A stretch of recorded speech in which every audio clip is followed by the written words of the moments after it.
le Seigneur m'a vraiment mis à cœur ce message-là parce que je ressens fortement qu'il y a des gens qui ne vivent pas selon leur plein potentiel divin qu'ils ont reçu de la part de Dieu. Puis là, c'est une saison où est-ce que le Seigneur nous presse à rentrer dans notre appel, à déployer nos ailes, à déployer notre potentiel. Parce que c'est seulement comme ça qu'on va pouvoir participer à l'avancement du royaume de Dieu. OK? Donc, le Seigneur a besoin de nous, il a besoin qu'on réponde à l'appel. Et il y a des gens qui se voient limités, restreints dans leur appel. Ils ne portent pas de fruits. Pourquoi? Parce qu'ils sont blessés à quelque part dans leur âme. Puis, on a tous des blessures. Parce qu'on a tous un passé, on a tous vécu des choses difficiles. Et ça, c'est important qu'on puisse les identifier pour savoir à quel endroit est-ce que le Seigneur doit nous guérir. Donc, c'est pour ça, si vous avez même un téléphone pour prendre des notes, pour voir qu'est-ce qui s'applique à vous, qu'est-ce qui vous parle. Puis peut-être que vous allez dire, eh bien, moi, le Seigneur m'a complètement guéri de ça, mais peut-être que ça peut vous aider à comprendre le comportement de certaines personnes. Donc, c'est pour ça que c'est vraiment des enseignements très, très importants. Puis, tu sais, la Bible nous dit, vous connaîtrez la vérité et la vérité vous rendra libre, dans Jean 8, 32. Donc, c'est pour ça qu'on doit être attentif. Il y a des gens qui sont malheureux, qui ne rentrent jamais dans leur destinée. Pourquoi? Parce qu'ils ne sont pas conscients des blessures qui sont rattachées à leur âme. Puis, pourquoi est-ce qu'ils ne sont pas conscients? Parce que l'être humain a cette tendance à camoufler ses blessures. Tellement qu'à un moment donné, on ne se rend plus compte qu'on fait une certaine chose et si on le fait, eh bien, c'est parce qu'on souffre à quelque part. Et que la source de cette souffrance, elle n'a jamais été mise en lumière. Donc, c'est pour ça qu'à travers cette série, il y a des choses qui vont être parfois mises en lumière. Peut-être que parfois, ça va être douloureux.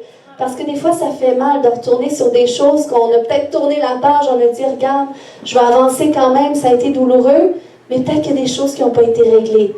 Puis le Seigneur veut venir guérir. Le Seigneur veut ramener la lumière sur ces choses-là pour amener la guérison. Donc, c'est pour ça que c'est important qu'on soit attentif. Tu sais, c'est comme la femme à la perte de sang. Eh bien, elle savait qu'elle avait une perte de sang. Donc, elle savait qu'elle avait besoin d'une intervention à ce niveau. Donc, lorsque Jésus est passé, eh bien, elle savait pourquoi elle allait vers Jésus. Et lorsqu'elle a touché son vêtement, elle savait à quel niveau elle recevait la guérison.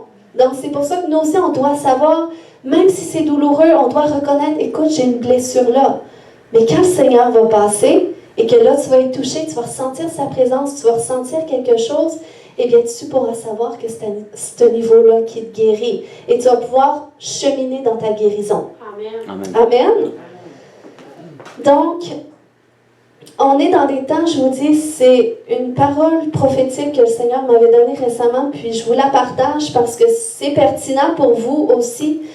Tu sais, la Bible nous dit que quand Jésus-Christ, lorsqu'on se réconcilie avec Dieu, nous recevons à notre tour le ministère de réconciliation. Ça dit ça dans 2 Corinthiens 5, 18.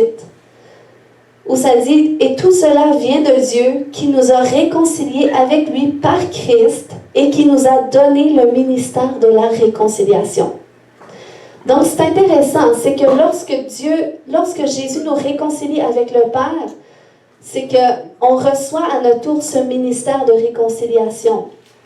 Mais je crois qu'on peut... c'est pas parce qu'on vient au Seigneur, qu'on vient à Dieu, qu'on est totalement réconcilié avec lui. Parce que certaines parties de notre vie qu'on prend en charge nous-mêmes. Donc, on va voir à travers ces enseignements comment vivre la réconciliation avec Dieu. Parce que je crois que lorsque tu te réconcilies avec Dieu, c'est comme ça que tu peux expérimenter une réconciliation avec toi. Puis peut-être qu'il y a des gens qui pensent que moi je suis bien avec moi, je m'aime comme je suis, tout ça. Mais oui, mais peut-être que tu as été blessé à quelque part, puis c'est important qu'on aille revoir certaines choses. Parce que du moment que tu es réconcilié avec toi, eh bien c'est comme ça que tu vas pouvoir te réconcilier avec ton prochain. Tu vas pouvoir vivre la réconciliation dans ton foyer. Et cette parole que le Seigneur m'a donnée, c'est que c'est vraiment cette réformation que Dieu veut amener dans la société autour de nous. Il veut amener la réconciliation des familles. Parce qu'il y a beaucoup de familles divisées en qui Dieu a mis un désir profond de réconciliation. Et c'est par l'Église que le Seigneur va rétablir la réconciliation. Mais la réconciliation doit commencer dans l'Église. Elle doit commencer par nous. Parce que le Seigneur on ne peut pas porter l'onction pour un ministère qu'on n'expérimente pas d'abord pour nous, puis dans notre propre foyer. Donc c'est pour ça qu'on doit nous-mêmes le vivre et on va pouvoir le porter. Amen. Amen. OK, donc ce matin, je rentre dans les blessures issues de la nature adamique, de cette nature d'Adam, finalement, du péché d'Adam. Quelles sont les blessures qui sont rentrées lorsque le premier péché est rentré dans l'homme? Donc, si on revient dans le Jardin d'Éden et qu'on relit cette histoire de Genèse 3, on voit que lorsque Adam et Ève ont péché, c'est parce qu'ils ont cru le mensonge du diable qui disait que Dieu veut les priver de quelque chose de bon pour eux. On s'entend là-dessus? On peut le relire dans Genèse 3:1. Le serpent était le plus rusé de tous les animaux des champs que l'Éternel Dieu avait fait. Il dit à la femme, Dieu a-t-il réellement dit, vous ne mangerez pas de tous les arbres du jardin? La femme répondit au serpent, nous mangeons du fruit des arbres du jardin. Mais quant au fruit de l'arbre qui est au milieu du jardin, Dieu a dit, vous n'en mangerez point et vous n'y toucherez point, de peur que vous ne mouriez. Donc Dieu avait interdit de manger l'arbre au milieu du jardin. Mais le serpent dit à la femme, vous ne mourrez point. Mais Dieu sait que le jour où vous en mangerez, vos yeux s'ouvriront et vous serez comme des dieux, connaissant le bien et le mal.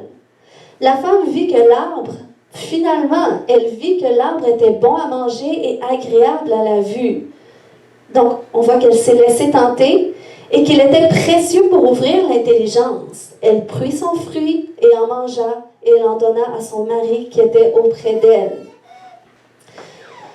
Donc, en croyant ce mensonge que Dieu voulait les priver de quelque chose de bon, c'est comme si finalement, ils ont remis en question la confiance qu'ils avaient envers Dieu.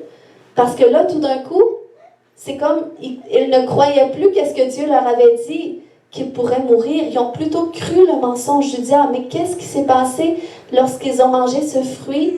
C'est que là, leurs yeux se sont ouverts et là, ils ont vu qu'ils étaient nus. On voit ça à partir du verset 7. Les yeux de l'un et de l'autre s'ouvrirent. Ils connurent qu'ils étaient nus et ayant cousu des feuilles de figuier, ils s'en firent des ceintures.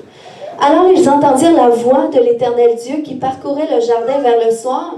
Et l'homme et sa femme se cachèrent loin de la face de l'Éternel Dieu, au milieu des arbres du jardin. Mais l'Éternel Dieu appela l'homme et lui dit, « Où es-tu? » Il répondit, « J'ai entendu ta voix dans le jardin, et j'ai eu peur, parce que je suis nu, et je me suis caché. » Et l'Éternel Dieu dit, « Qui t'a appris que tu es nu? Est-ce que tu as mangé de l'arbre dont je t'avais défendu de manger? » Donc, vous voyez qu'est-ce que ça a causé, la désobéissance à qu'est-ce que Dieu avait demandé.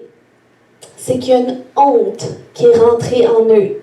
Cette nudité, on peut l'imager aussi par la honte.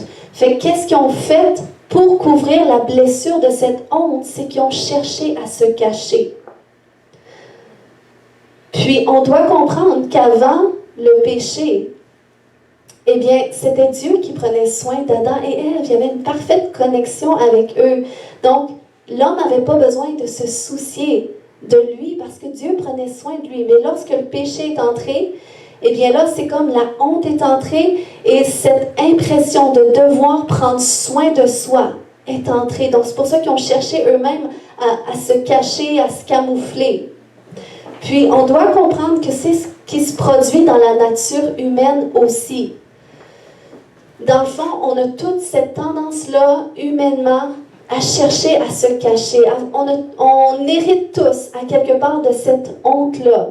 Hein, on n'a pas besoin, tu sais, même quand on regarde un enfant, instinctivement, lorsqu'il fait quelque chose de mal, il va avoir tendance à se cacher, avant même qu'on le remarque. Donc, vous voyez, ça fait partie de la nature humaine. Mais là où est-ce qu'on peut voir ces conséquences-là en application, c'est par exemple, lorsque quelqu'un vit de l'offense. Tu Tu sais, c'est normal, parfois on peut être blessé par quelqu'un qui agit mal envers nous, puis ça nous fait mal. Mais, dans le fond, là où est-ce qu'il est le problème, c'est que que l'offense rentre dans notre cœur, lorsqu'il y a de la rancœur qui est là, parce que justement, ça fait mal, puis on a été déçus, on a été blessés, eh bien, le fait qu'on garde l'offense, le fait qu'on garde la rancœur, c'est comme en guise de protection sur notre blessure qu'on le fait. Et lorsqu'on fait cela, c'est comme si on voulait se prendre en charge nous-mêmes parce qu'on a été blessés. Mais quand on le fait, on ne permet pas à Dieu de prendre lui-même en charge notre blessure et d'amener la guérison et de faire justice aussi parce que Dieu est conscient de l'injustice.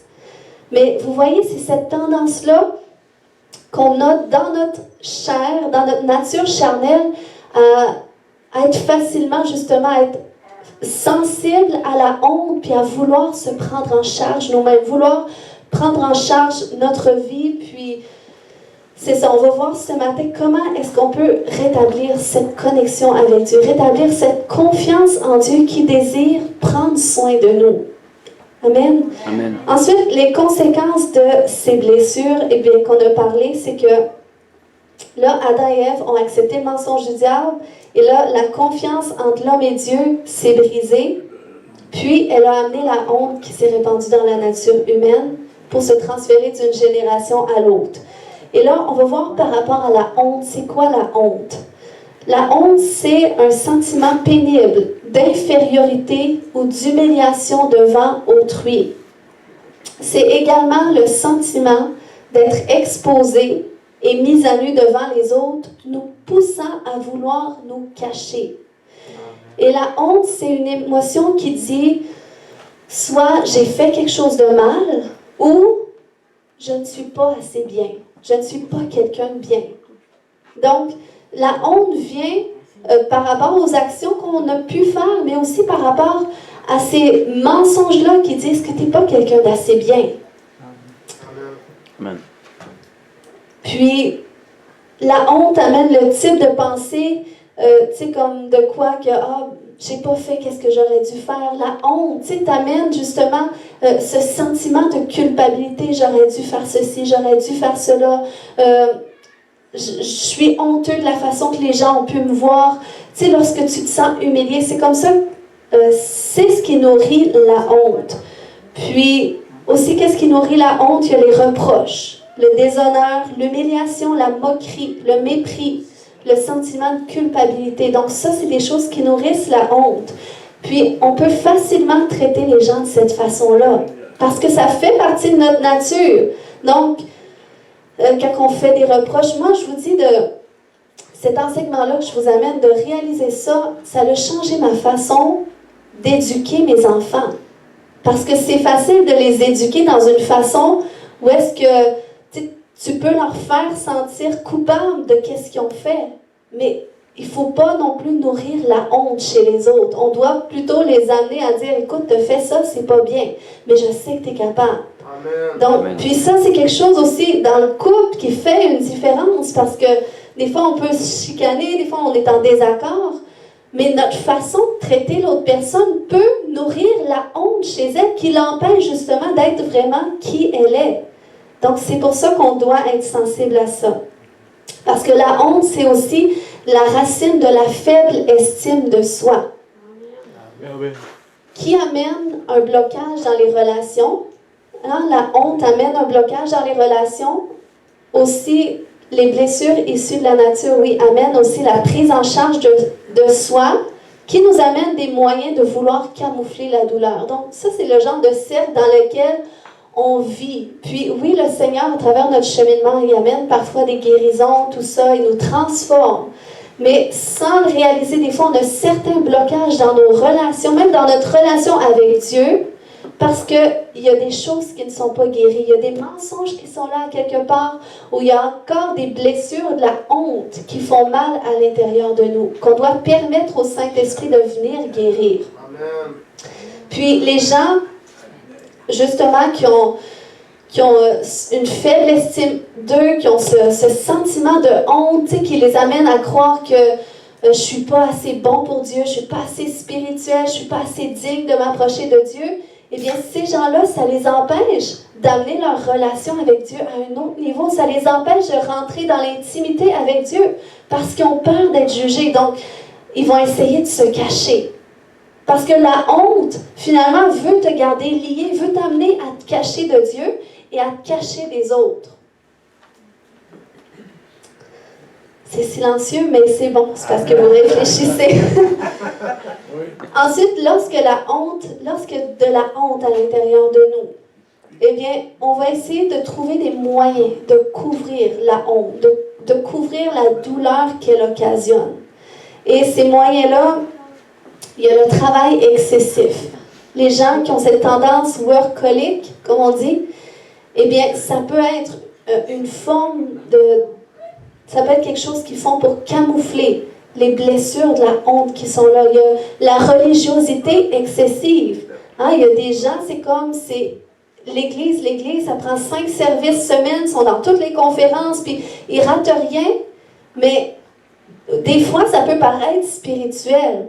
Mais des fois, quand c'est trop, quand c'est excessif, puis il y a d'autres choses qui sont négligées, le couple est négligé, les enfants sont négligés, puis d'autres choses sont négligées d'important, eh bien, c'est qu'il y a quelque chose de pas bon qu'ils cherchent à camoufler. Il y a des responsabilités excessives. Il y a des gens qui ont comme ce sentiment qu'ils doivent toujours faire quelque chose. C'est comme, ils se mettent des responsabilités, ils se mettent de la pression, puis sont comme, toujours, c'est comme, ils en font jamais assez. Eh bien, ça peut être une des raisons pourquoi. Il y a aussi les bonnes œuvres. Justement, je parlais avec une jeune femme cette semaine pour qui je priais, puis je vous dis, cette jeune femme-là, c'est comme, elle est bien vue aux yeux de tout le monde. C'est comme, cette jeune femme, elle est impliquée partout. Tu sais, on dit d'elle que c'est une femme de prière, une femme de foi, puis elle est impliquée dans toutes les activités, elle est impliquée, puis c'est une femme qui donne vraiment un bon rendement aussi, elle fait un travail d'excellence. Mais quand elle m'a parlé, elle m'a dit, je fais ça. Oui, j'ai toujours fait ça pour me sentir valorisée, pour sentir que j'étais quelqu'un. Mais elle dit, je me sens vide à l'intérieur. Donc, c'est la réalité de beaucoup de gens qui s'enfoncent dans le travail, qui s'enfoncent dans les bonnes œuvres, qui s'enfoncent dans toutes sortes de choses qui finalement, c'est pour camoufler une blessure qui est là. Il y a aussi les addictions. Puis ceux qui ont des addictions, c'est justement pour couvrir cette blessure de la honte qui est tellement douloureuse. Et lorsqu'ils font cette chose qui occasionne un plaisir passager, eh bien ça vient comme apaiser la douleur qui est là. Mais ça ne va pas l'enlever. Ensuite, il y a l'autosuffisance. C'est les gens qui ont cette tendance à n'avoir besoin de personne, sont ultra indépendants, puis ils veulent tout faire tout seuls. Eh bien, ça peut être une chose. Il y a la tendance au jugement et à la critique. Il y a des gens, s'ils parlent négativement des autres, s'ils dénotent qu'est-ce qui se passe chez le voisin, bien, c'est comme ça qu'ils vont se sentir plus à la hauteur, qu'ils vont se sentir plus valorisés. Il y a des gens qui évitent les relations, des gens qui ont tendance à l'isolement à cause de ça, parce qu'ils ont peur. Ils ont peur de se découvrir, que les autres les découvrent. Parce qu'ils ont été blessés. Il y a aussi les gens qui portent des masques. Les gens que ça a toujours de l'air mieux, ils ont tout ce qu'il faut, ils paraissent heureux, ils paraissent avoir les finances, avoir le couple, avoir tout ce qu'il faut pour être heureux. Mais c'est seulement un masque. Il y a des gens qui sont perfectionnistes. Le perfectionnisme, c'est pas bien. Parce que justement, c'est cette tendance-là à vouloir être parfait. C'est comme si tu avais besoin de te prouver quelque chose. Il y a l'orgueil, il y a aussi la vantardise, les gens qui ont tendance à se vanter. Donc, ces choses qu'on peut faire qui peuvent paraître bien, ben, peuvent aussi être des moyens pour couvrir la honte qui est là quelque part. Mais tant qu'on cherche nous-mêmes à la prendre en charge, tant qu'on cherche nous-mêmes à la camoufler, eh bien, ça l'empêche le Seigneur de venir pour amener la guérison. Puis il y a la honte qui vient d'un héritage, qui vient de la nature adamique, mais il y a aussi la honte qui vient d'un héritage générationnel par rapport à ce qui a été fait dans les générations avant nous. qui va se transmettre sur les générations d'après. Il y a des gens, justement, c'est pour ça qu'on voit des choses répétitives dans les familles, des péchés répétitifs, des faiblesses ou des cycles répétitifs. C'est parce que ça se transmet d'une génération à l'autre. Et il y a aussi la honte qui est alimentée à travers les circonstances de la vie. Maintenant, les circonstances qui alimentent la honte, je vais en nommer quelques-unes. C'est si, par exemple, tu es né sans que ton père ou ta mère te désire. Eh bien, déjà là, ça amène... Il y a une honte de vivre qui rentre. Il y a une blessure à ce niveau-là. Moi, je sais que, par exemple, que ma mère, elle voulait tellement des enfants. Puis je sais que ma mère me désirait, mais je sais que mon père, lui, en voulait pas du tout des enfants. Donc, même si ma mère, elle a tout fait pour que je sois aimée, entourée, eh bien, la blessure, quand même, du fait que mon père n'a pas voulu d'enfants, elle est là quand même, puis elle est ancrée en moi. Donc, c'est important d'amener ça devant Dieu pour qu'il amène la guérison. Et je peux dire que ça a été à l'origine de beaucoup de blocages dans ma vie, parce que j'ai toujours eu de la misère. Dans le passé, j'avais de la misère à être moi-même. J'avais de la misère à m'exprimer devant les autres. J'avais cette timidité, je vous dis, même dans ma famille, même avec mon frère, j'avais de la misère à m'exprimer. Je devenais toute rouge, j'avais chaud, puis j'étais tellement frustrée parce que j'avais comme cette honte qui était ancrée à l'intérieur de moi, qui me poussait à devoir me cacher. Je ne voulais pas me cacher, mais je n'avais pas le choix à cause de l'humiliation. Puis dès que je m'exprimais devant d'autres à l'école, et là, je me sentais, là, j'avais chaud, là, je sentais que je devenais rouge, et là, tout de suite, on me disait « Ah, t'es tombée rouge! » Tu sais, vous voyez, fait que là, je ne m'exprimais pas pour éviter l'humiliation. Donc, vous voyez, c'est ça que la honte a fait. Elle t'amène à devoir te cacher et à camoufler aussi la douleur qu'elle occasionne. Donc, c'est pour ça qu'à l'adolescence, j'essayais de camoufler par d'autres choses, à travers des relations toxiques, à travers la drogue, à travers la fausse spiritualité. Puis, c'était des moyens pour camoufler cette douleur sans vraiment que je le réalise. Parce que le pire, c'est que j'ai appris à bien vivre avec ça parce que tu crois que ça fait partie de ta personnalité. Mais c'est un pur mensonge. Amen. Ensuite, il y a aussi les échecs et les mauvaises expériences. Il y en a qui n'ont pas été bons à l'école. Puis ça, je peux dire que ça alimente la honte. Il y a des gens que parce qu'ils ont grandi dans une situation dans la pauvreté, par exemple, ou que vraiment sous la moyenne, eh bien ça ajoute à la honte aussi parce que tu te compares aux autres, tu vois que tu es différent, tu vois que tu n'as pas tout ce que les autres ont, donc ça alimente la honte. Il y a aussi les mauvaises expériences, les familles dysfonctionnelles ou d'avoir peu d'amis aussi. Il y a aussi les abus physiques et verbaux. Et moi, je sais, quand j'étais jeune, j'avais vécu une expérience d'abus physique, puis je l'ai seulement dit à ma mère quand j'étais plus vieille, là, jeune adulte, puis ma mère était frustrée parce qu'elle disait « Pourquoi tu me l'as pas dit? » Mais vous voyez la honte, le sentiment de culpabilité, mais si je le dis, si je me fais chicaner, mais si c'était de ma faute. Parce que la honte vient s'ancrer avec des mensonges. La honte, c'est le fruit du mensonge. Si la honte s'est transférée dans Adam et Ève, c'est parce qu'ils ont cru au mensonge du diable. Et là, ils ont désobéi à Dieu, et là, c'est la honte qui est rentrée. Mais la honte est toujours issue de mensonges. Ces mensonges qui disent que t'es pas assez bien, que t'es pas assez beau, que t'es pas à la hauteur, ou que personne t'aime, ou tu devrais pas aller là parce qu'on va te juger, tu devrais pas t'habiller comme ça parce que les autres vont rire de toi, ou ils vont pas trouver ça beau. Tu sais, toutes ces pensées-là qui t'amènent à vouloir te cacher, vouloir te retirer.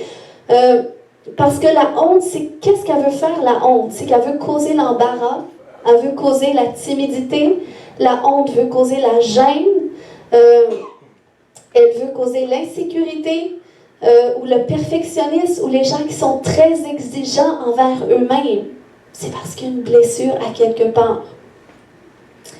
Puis moi, je peux dire aussi, pour rajouter à mon histoire, que quand j'étais plus jeune, je me comparais tellement. C'est comme, toutes les filles avaient de l'air mieux que moi, j'enviais les autres. j'avais cette honte profonde qui disait que je n'étais pas assez bien, que j'avais pas ce qu'il fallait, que j'aurais dû être différente de ce que je suis. Mais je peux dire que c'était sournois, parce que je m'aimais quand même, j'aimais qui j'étais, mais je m'aimais dans l'ombre, je m'aimais cachée, je ne m'aimais pas dans le monde. En tout cas, ça a été une bonne chose, le Seigneur a pu me sauver comme ça. J'étais déjà en dehors du monde, mais j'avais pas ma place dans le monde, mais en tout cas, je peux dire que même quand je me suis convertie, quand je suis devenue pasteur, eh bien, je n'étais pas totalement guérie à certains endroits. Au début, je vous dis, ça a été difficile quand j'ai commencé l'église, que j'ai dû commencer à parler à un micro, devant un micro, parce que il y avait une partie de moi qui voulait tellement se cacher, qui disait, j'ai pas ce qu'il faut pour parler devant. Après ça, j'ai pas ce qu'il faut pour être une prédicatrice. Regarde-moi, je suis bien trop douce, je suis bien trop calme, je suis pas expressive. Puis, tu sais, toutes ces pensées mensongères qui me limitaient, qui m'amenaient à me comparer à tous les autres prédicateurs. Puis, j'en voulais à Dieu. Je disais, mais Seigneur, pourquoi tu me fais comme ça? Tu aurais dû me faire comme ça. C'est comme ça que j'aurais dû être pour être pasteur. Puis, je voyais d'autres gens, même, il y a d'autres gens même qui le ressentaient. Je pouvais sentir qu'ils le ressentaient même. Je pouvais entendre dans leurs pensées qu'ils se disaient, mais elle n'est pas à sa place. Elle, moi, je pourrais être à sa place. Donc, vous voyez, c'est ça que ça fait, la honte. Mais le Seigneur veut nous guérir, il veut nous délivrer de ça. Parce que la fameuse excuse de Moïse de « Oh, j'ai pas la parole facile », non. Ça, c'est un pur mensonge. Parce que Dieu a mis en tous et chacun un potentiel et il ne veut pas envoyer quelqu'un d'autre à votre place. Dis à ton voisin, Dieu ne veut pas envoyer quelqu'un à ta place. Non, soyez sérieux. Dieu ne veut pas envoyer quelqu'un à ta place. Dieu ne veut pas envoyer quelqu'un à ta place. Amen. Dieu a investi en tous et chacun un grand potentiel. Et là, je vous dis, on est dans des temps, c'est pour ça, réformer, là, c'est réformer, il ne faut plus se cacher. Il ne faut plus cacher qui nous sommes, parce que tel nous sommes, tel Dieu a voulu que l'on soit. Amen. Et tous ces mensonges-là, je vous dis, on élève une grosse croix aujourd'hui, on va crucifier tous ces mensonges-là qui veulent vous tenir liés, embarrassés, honteux, insécures. Non, c'est assez. Assez, c'est assez. Amen. Aujourd'hui, on va se relever, on va permettre à Dieu d'amener la guérison là où est-ce qu'il y a eu de la douleur.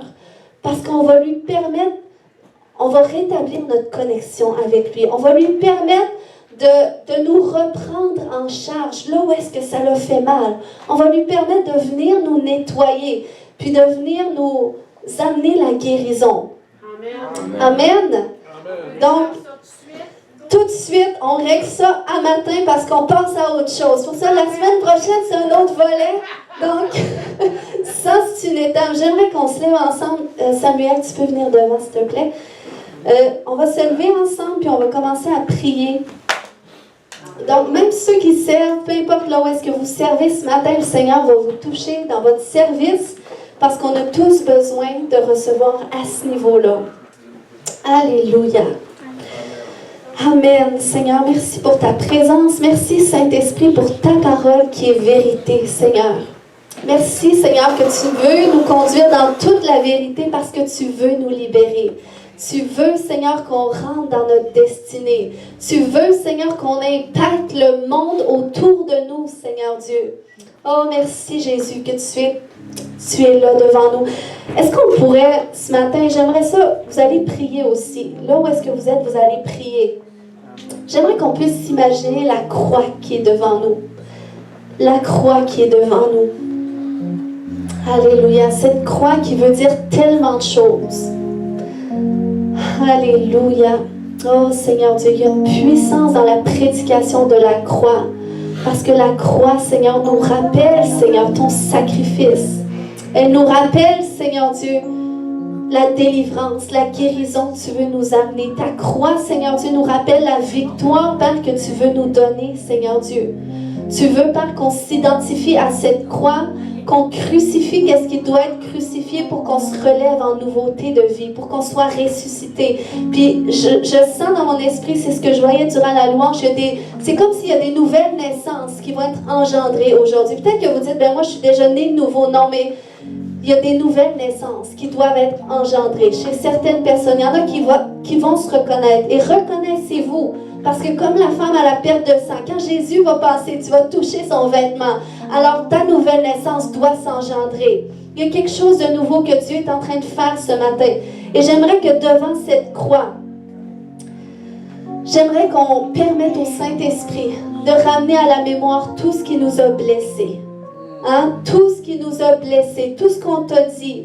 Puis peut-être que ça part de votre conception. Peut-être que vous n'étiez pas vraiment désiré par votre père ou par votre mère. Peut-être que votre père ou votre mère désirait un garçon, vous êtes une fille, ou désirait une fille, vous êtes un garçon. Et il y a déjà une honte à ce niveau.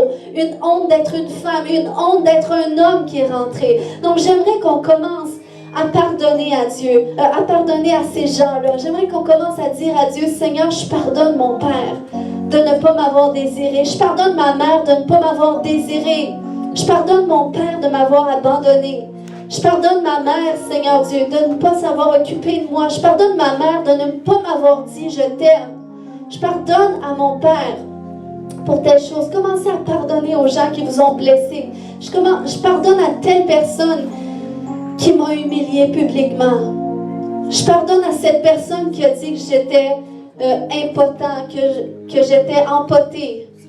Je pardonne à cette personne qui a dit que j'étais un moins que rien. Commencez à pardonner. Alléluia. Korabaya shete. Korababaya shakatada. Koya shonte de ya shekatedo. Le Seigneur commence à amener la guérison. Du moment que vous pardonnez, le pardon c'est une clé. Ça permet à Dieu de venir parce que là, c'est là que vous relâchez l'offrande. Vous relâchez la protection que vous vous étiez mis. Il y en a qui ont tellement de peur. Ils ont peur justement de perdre ce contrôle-là, de perdre cette force-là qui sert juste à camoufler les blessures. Mais ce matin, on doit se remettre entre les mains de Dieu. Alléluia, on doit permettre à Dieu d'engendrer la nouvelle naissance, de rétablir la connexion qu'il doit faire dans nos vies. Alléluia, korabaya shete, koya shatada ya shakata. Alléluia, maintenant j'aimerais qu'on commence à renoncer à tous les mensonges que l'on porte. Je renonce à la timidité, je renonce à me cacher, je renonce à la peur, je renonce à l'orgueil. Je renonce au travail excessif. Je renonce à me cacher dans le travail. Je renonce à me cacher dans cette addiction. Je renonce à me cacher dans cette supériorité, dans ce faux contrôle. Je renonce à me cacher dans cette fausse humilité. Je renonce à me cacher dans l'insécurité. Je renonce à l'insécurité. Alléluia. Je renonce à l'offense. Korababaya shete. Korababaya shakatadaya shete. Renoncez ce matin. Le Seigneur va amener la guérison. Il faut que vous identifiez la source de votre problème, la source de votre douleur. Seigneur, viens mettre en lumière la source de la douleur ce matin. Koya shote, koya shata. Seigneur, que ta lumière soit laissée à Dieu, même si ça fait mal. Le Seigneur amène la guérison. Le Seigneur amène la délivrance. Alléluia. Tous les esprits connectés à ces souffrances, tout esprit de honte, tout esprit de timidité, esprit d'embarras, esprit d'insécurité, esprit de sorcellerie qui attaque les enfants de Dieu. Aujourd'hui, c'est ta fin. Dans le nom de Jésus, tu es lié. Et je te commande de partir. Je te commande de partir. Tu pars maintenant dans le nom de Jésus. Esprit d'orgueil, tu libères maintenant. Alléluia, le diable est un menteur. Vous pensiez que vous étiez comme ça. Mais c'est le... Alléluia, c'est les circonstances de la vie qui vous ont façonné comme cela. Mais aujourd'hui, on renverse les murs. On renverse les murs. Alléluia, on renverse les murs de la honte. On renverse ces murs qui veulent nous cacher. Ces murs qui veulent nous faire taire. Alléluia, Alléluia, j'ai enlevé les bouchons. Les bouchons qu'on vous a mis pour vous faire taire dans le nom de Jésus. Korababaya shete.